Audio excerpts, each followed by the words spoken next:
Hi friends, the white Telugu స్వాగతం. ఇప్పుడు మీ ముందు చర్చించబోయే అంశం ఆంధ్రప్రదేశ్ రాజకీయాల్లో మార్పుపై. ఇప్పటికే ఏపీలో రాజకీయం వేడెక్కింది. ఎన్నికలు ఇంకా దూరమే అయినా ఎప్పుడైనా జరిగిపోయేలా పరిస్థితి మారిపోతుంది. ఈ వాతావరణంలోనే ఓ ఇంటర్నల్ సర్వే రాజకీయ కూటమిలో భయాన్ని నింపింది. చంద్రబాబు తానే స్వయంగా జరిపించిన ఈ సర్వేలో అంచనాలకు భిన్నంగా షాకింగ్ ఫలితాలు వచ్చాయట. ప్రజల్లో తన పార్టీ నేతలపై తీవ్ర వ్యతిరేకత ఉందన్నదే అందులో ప్రధాన అంశం. ముఖ్యంగా మంత్రుల పనితీరుపై అసంతృప్తి ఉన్నట్టు ఈ సర్వే చెబుతోంది. ప్రజలు నేరుగా తమ అభిప్రాయాన్ని వెల్లడిస్తూ వాళ్ళు ఎప్పుడూ కనిపించరు, మా బాధలు వినడం లేదు, నామినేషన్ వేసిన దగ్గర నుంచి ఎన్నికల వరకు కనిపిస్తారు, మిగతా సమయం పక్కా మాయం అంటూ మండిపడుతున్నారు. కొన్ని నియోజకవర్గాల్లో అయితే టీడీపీకి ఓటు వేసే పరిస్థితి కనిపించడం లేదట. ఈ కారణంగా కొంతమంది మంత్రులు భయంతో నియోజకవర్గం మార్చాలనే ఆలోచనలో ఉన్నారన్న సంగతి లోపల చాలా బలాన్ని వినిపిస్తోంది. ఇంతలోనే చంద్రబాబు ఎంతో ఆశతో తీసుకొచ్చిన సూపర్ 6 అనే స్కీమ్ కూడా ఆశించిన స్థాయిలో ఫలించలేదు.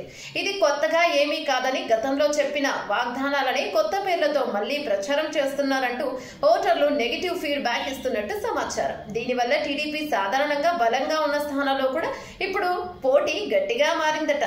పవన్ కళ్యాణ్ నేతృత్వంలోని జనసేన విషయానికి వస్తే ప్రజల్లో ఆయన పట్ల ఒక కనెక్షన్ ఉన్నప్పటికీ పార్టీ అభ్యర్థులపై మాత్రం అనుమానాలున్నాయి. అనుభవం లేని వారు ఇప్పుడిప్పుడే రాజకీయాలను నేర్చుకుంటున్న వారు కావడం వల్ల ప్రజల్లో కొంత అసంతృప్తి ఏర్పడిందట. వాళ్ళల్లో కొందరికి బేసిక్ గా ప్రజలను ఎలా అప్రమత్తం చేయాలో కూడా స్పష్టంగా తెలియడం లేదన్న అభిప్రాయాలు వినిపిస్తున్నాయి. ఇంతలోనే కూటమి కలిసి విడుదల చేసిన మేనిఫెస్టో కూడా అంతగా ఆకట్టుకోలేదట.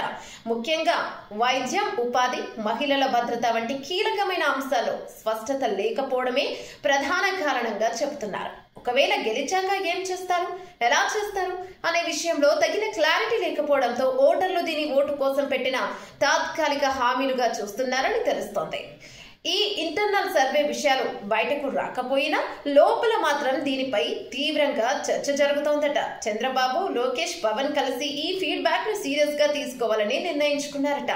మరి దీనికి ఎలాంటి పరిష్కారాలు తీసుకుంటారో చూడాలి. అభ్యర్థుల ఎంపిక మార్చుతారా, కొత్త స్కీమ్ తీసుకోగలరా, ప్రజల్లో తిరిగి నమ్మకాన్ని పొందగలరా అన్నదే ప్రధాన ప్రశ్న.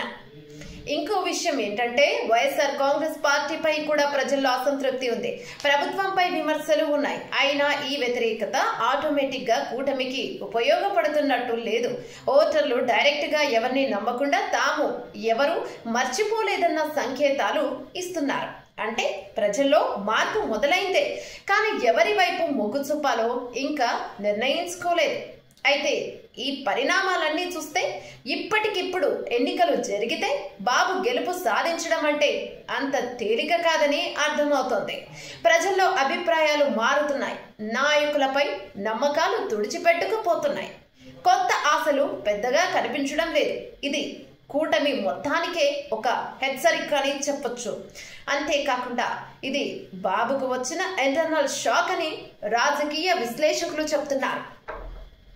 ఇప్పుడు ప్రశ్న ఏంటంటే ఈ పరిస్థితుల్లో కూటమి ఏదైనా డెసిషన్ తీసుకుంటుందా, ప్రజల్లో వచ్చిన మార్పుతో ఏమైనా చేంజ్ చేస్తుందా, లేక ఇదే ఫార్ములాతో ముందుకు వెళతారా అన్నదే చూడాలి. ఇకపై కొన్ని నెలల్లో ఏపీలో రాజకీయ పరిణామాలు వేగంగా మారే అవకాశం ఉంది. ప్రజలు స్పష్టమైన సంకేతాలు ఇవ్వకపోయినా రాజకీయ పార్టీలు మాత్రం ఓ నిర్ణయానికి రావాల్సిన పరిస్థితి ఏర్పడింది. ఇలాంటివి మరిన్ని మీ ముందుకు తీసుకురావడం కోసం ది వైట్ తెలుగు ఛానల్ ని ఇప్పుడే సబ్స్క్రైబ్ చేయండి. ఈ వీడియో మీకు నచ్చినట్లయితే లైక్ చేయండి, మీ అభిప్రాయం కామెంట్ లో తెలియజేయండి. మళ్ళీ ఓ ఇంట్రెస్టింగ్ విశ్లేషణలతో కలుద్దాం.